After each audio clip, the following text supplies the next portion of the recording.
From crates of untreated sheep's wool arriving from New Zealand, there is an entire metamorphosis that happens through the magic imparted by each set of hands it passes through.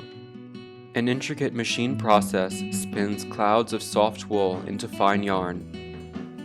A special alchemy is then required to turn these heaps of white yarn into the colorful strands that comprise the DNA of the socks. Combining steam and the tinctures from a master potion maker in his laboratory, these untreated yarns are reborn in vibrant technicolor.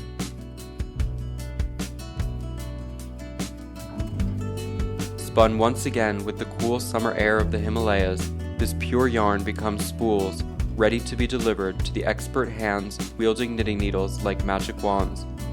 Among friends and family, laughter and gossip, the socks finally take shape. A beautiful shell, but still an empty container.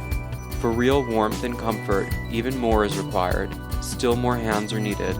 Each motion is a precise and deliberate dance that brings forth an essential component. Every person leaves their fingerprint in the assembly of this pair of slipper socks.